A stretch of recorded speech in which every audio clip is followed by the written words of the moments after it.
Mr. Calvin Trent Yost.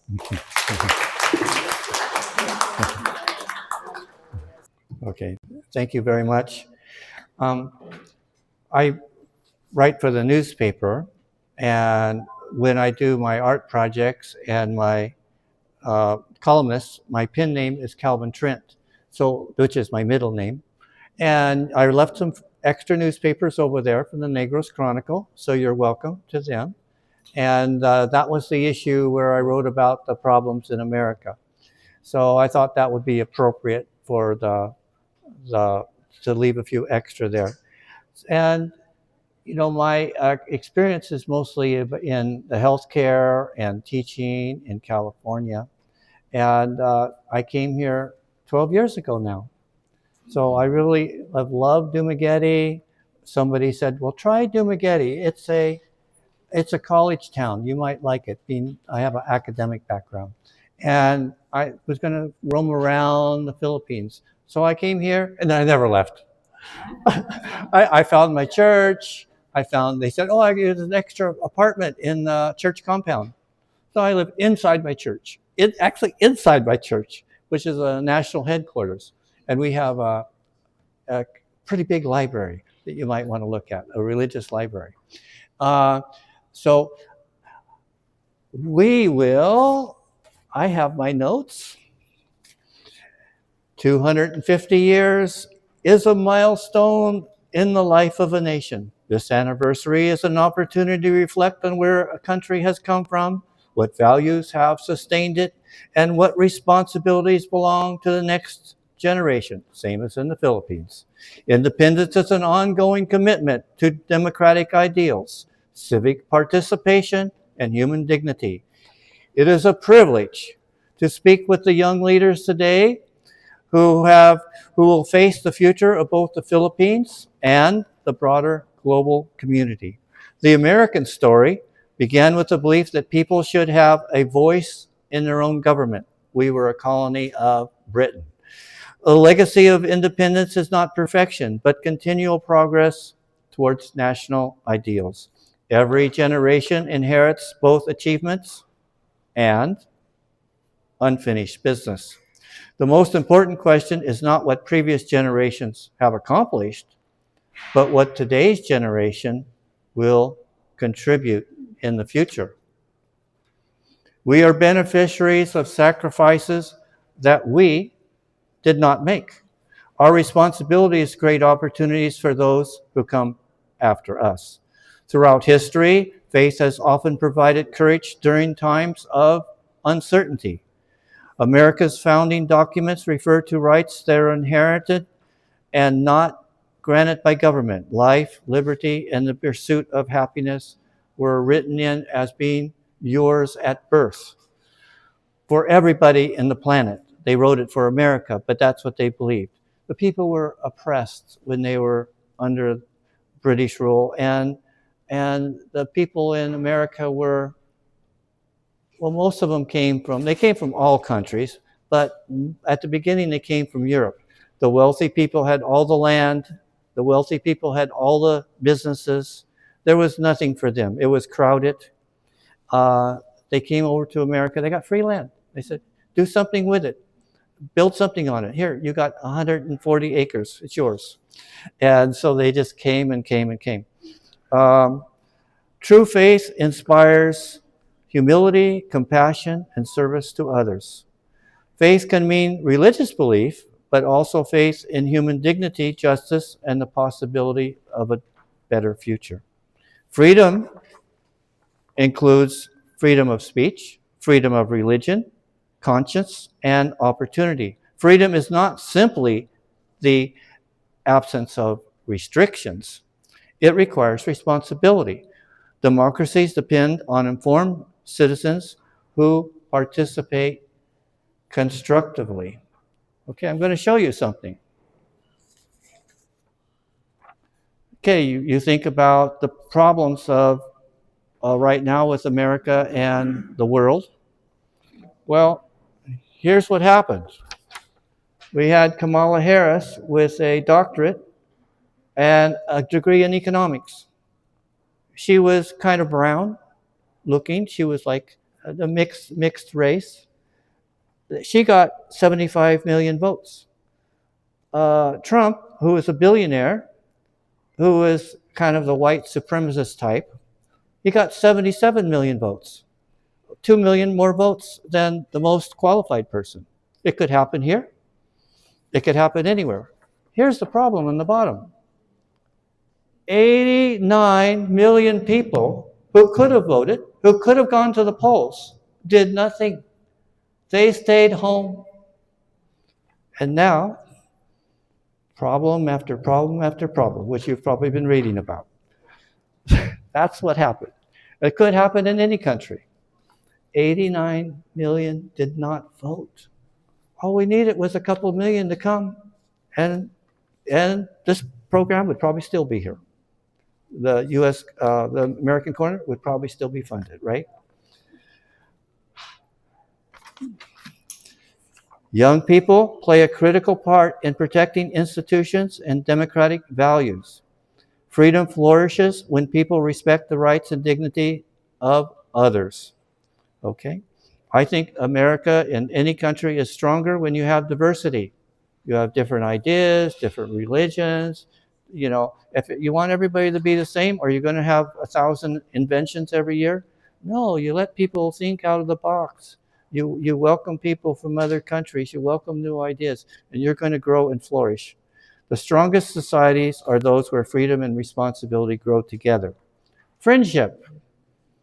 There has been a long-standing friendship between the United States and the Philippines, and it will still be there, despite the hardships. The relationship is built on shared history, educational exchanges, cultural ties, economic cooperation, and people-to-people connections. Millions of families have personal connections that bridge both nations. I'm from California. This is my the California brown bear is our bear for California. This is our California symbol. I bought this when I was 16 years old in 1968. So this is my belt from 1968. Can you believe that? And this is our California brown bear. So, and when I had my heart surgery, my nurse was a Filipino, my doctor was a Filipino, everybody was a Filipino. In California, we're full of Filipinos. And my neighbor said, come over, we're having a party. And we'd sing karaoke, and we'd eat Filipino food and adobo, and we'd drink beer. I'm not drinking beer, but they drink beer. And so, because of my neighbors inviting me and being nice to me, and when I came over here, I said, yeah, I'm happy, you know. So I got here because of my neighbors, really. The relationship is built on shared history, educational. I already said that one, right? Millions of people. Yes, we have millions. I don't know how many millions. Does anybody know how many millions of Filipinos are in America? I don't know. How many? In San Diego alone, there's around 26,000. In San Diego. That's the largest Filipino population. It could be a million, at least 500,000. No one knows? All right, that's fine. It's got to be a lot. So, you know, with the challenges, it's the relationships between the two countries are going to heal all the problems over time. Unfortunately, you know, it's kind of some of the Filipinos did vote. American Filipinos, they did vote for Trump. They didn't want abortion, and the other problems that he brought, we got. Okay, lessons for long learners. Lessons. Be curious and lifelong learners. Try to be a lifelong learner. Protect truth and integrity in an age of misinformation. That's really important. Misinformation is everywhere now. Develop the ability to engage respectfully with people who hold different views. That's big. So you want to interconnect with everybody. And of course, they're doing this here with the Interfaith Committee and the Interfaith, all the things you're doing here. I was just at the conference for the Interfaith Conference. It's amazing what you're doing here on campus. You lead through a character by example, so you show things by example. You embrace global citizenship while remaining proud of your national identity. My friend from Russia, what are you a citizen of, Alex? Yeah, citizen of the world. He's a citizen of the world. Okay, so maybe we're all citizens of the world. Wouldn't that be great? But we're still proud of being, I'm proud of being a Californian. Uh, the shared values between Americans and Filipinos: resilience in the face of challenges, commitment to education, respect for faith and spirituality, optimism about the future, belief that ordinary people can make extraordinary contributions. Okay, the next 250 years.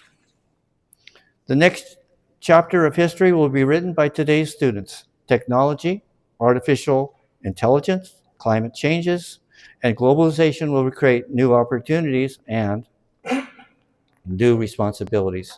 Future leaders must combine innovation with ethics. The greatest achievements of the future will come from collaboration across cultures and nations. One thing about America that's cool is you can go to a website and it has all the volunteer places listed. And the police department, the library, the hospitals, the nonprofit organizations, the fire department are all there. And so if anybody is sitting around, is watching, they're playing their video game, uh, uh, and they're not in school, they're not working, there's always opportunities for them to volunteer. And when they volunteer, you, like, let's say he's my boss, and I volunteer for him wherever he's working. I do a good job. I'm always on time. He gives me a letter of reference, right? He introduces me to this manager at Jollibee. He gets me a job. He says, this guy's a hard worker. He's honest. He comes every day. He's been volunteering for 6 months. My friend here, the manager at Jollibee, he needs an assistant manager. Why don't you go interview? And I got the job. So volunteering, volunteering. Now, everybody helps everybody in times of crisis. I've noticed that. But I haven't seen a website like ours for volunteerism. Okay.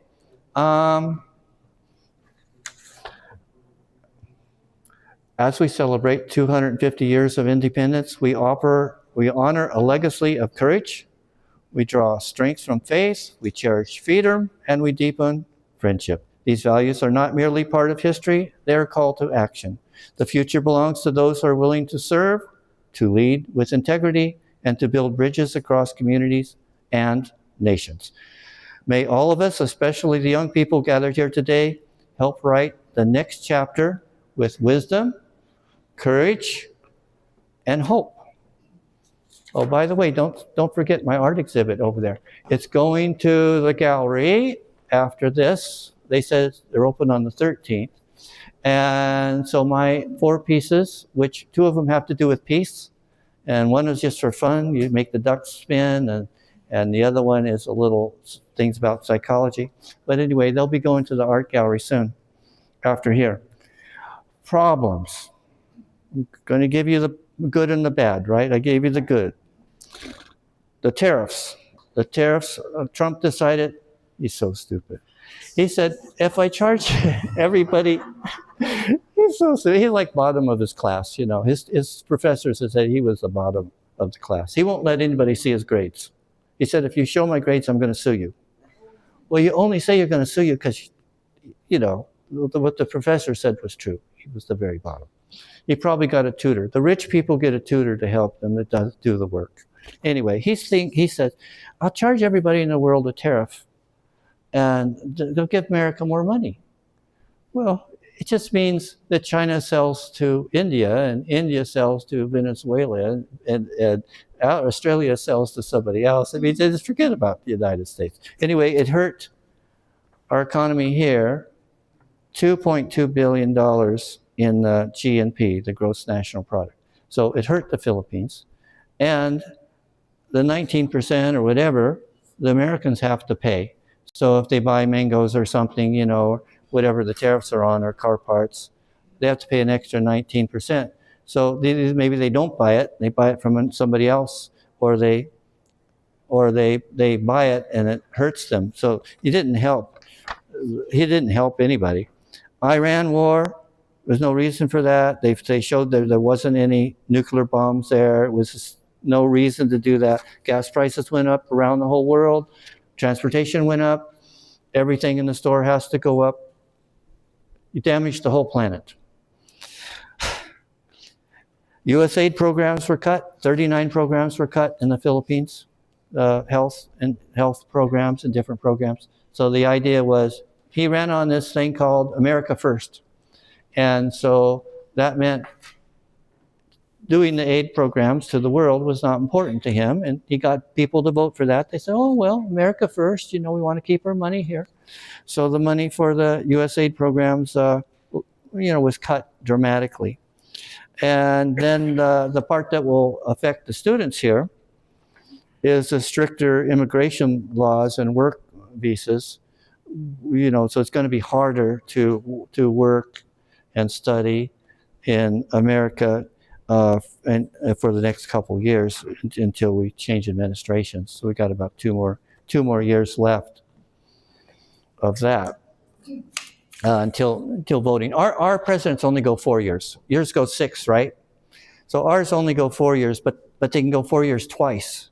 So you can get a good one in for 8 years or a bad one in for 8 years. Okay, so I'm almost done. Oh, any questions before I finish? Questions about anything? You mentioned that you have some art things on exhibit here, and it's going to go to Art gallery. art gallery. Where is that art gallery? The art gallery is within walking distance. Oh, here on campus? Yeah, just this way about 100 meters? 100 meters? Just directly west. Go ahead and give out the job site stuff. Beside the auditorium. Yeah, beside the auditorium, Luce Auditorium. So you can go there now. They've got a nice exhibit, by the way. Really nice exhibit currently. And then my 4 pieces will be moved there. So you're getting the top job sites for America.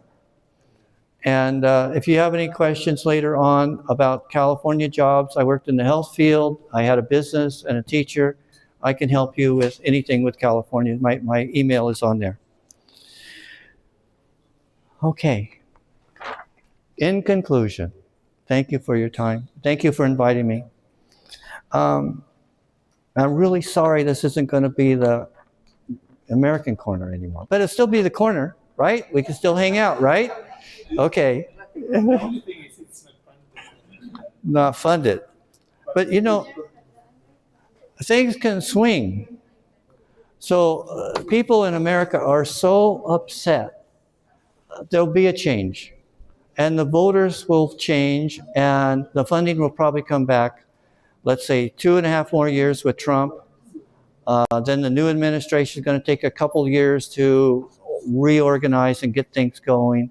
So you'll all be graduated by then. It'd be like 3 years from now, 3.5, 4 years, and I think you get the money back. My guess, that's my guess. Because they'll refund everything, they'll redo. It takes a little while. When the new administration comes, it takes a little while to repair everything and get all the money flowing. And it's a good thing to help the whole planet. If you're especially with America. America is not doing a very good job with the wars, causing too many wars and not negotiating as well as they should. It has a huge economy. It seems like if she's the president of some country, I say, well, we're going to do something for you. We're going to build a factory there. We're going to do this. We're going to do that. It seems like there's a lot of things you could do as the richest country in the world to be friends with other countries and help them rather than bomb them and try to change things that way. Okay. America is a country of different cultures that has been largely built by immigrants, which is kind of cool. I mean, living there, you've got friends from every country. Overall, Americans are good, kind, and generous people. That is true. For the most part, the Americans are good. They're angry because of the political problems, and they're getting poor, and everything's expensive, very expensive. But overall, they're good, kind, and generous. Overall, however, the American is unique, and this is a critical time in its history, like I mentioned. People in other countries need to give the U.S. government some time to regain the balance, and that, at least for the very near term, in the next 2 years, the U.S. may not be the best place to go for education or employment. If you have a solid job offer or scholarship, go for it. But study the area you will be living in. Make sure all of your visas and everything are iron tight. I had friends get married here, and they stop their wife at immigration and say, "Oh, you didn't turn in this paper," and this harassing people for everything.